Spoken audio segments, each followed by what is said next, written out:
நம் ஆண்டவர் இயேசு கிறிஸ்துவின் நாமத்தினால் மகிழ்ச்சியும் சமாதானமும் நம் அனைவரோடும் இருப்பதாக. 2 கொரிந்தியர் 8:9-15 முடிய.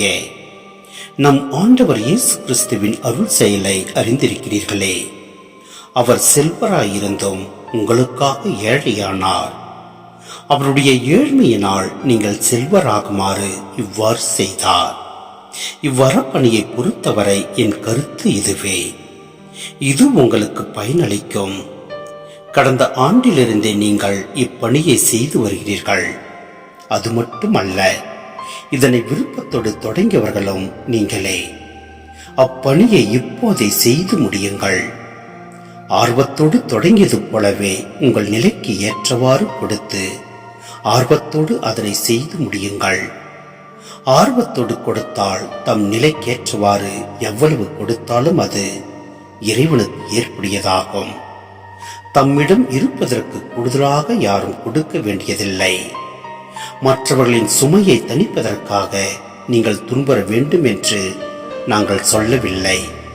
மாறாக எல்லாரும் சமநிலையில் இருக்க வேண்டும் என்றே சொல்கிறோம்.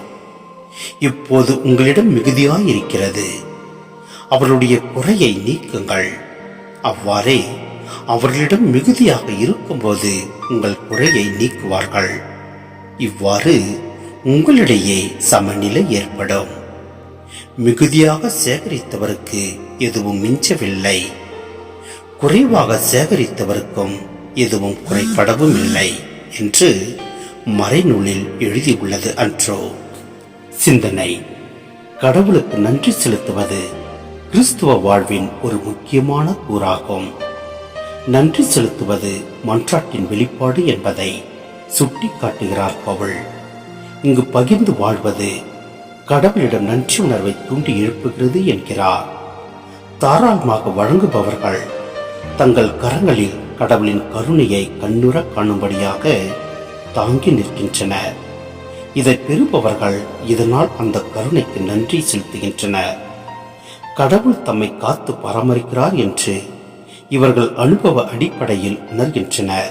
எனவே கிறிஸ்துவ சமூகம் கடவுளின் அன்பு பிரசன்னமாகிறது. இதனால் நன்றி செலுத்துதல் உண்மை வழிபாடாகின்றது.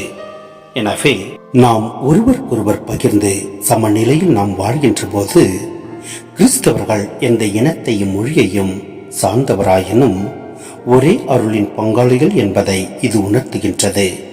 எனவே நம் ஆண்டவரில் நிலைத்து நின்று சமநிலையில் வாழ முயல்வோம். எல்லாம் வல்ல இறைவன் நம்மை நிறைவாய் ஆசீர்வதிப்பார். ஆமேன்.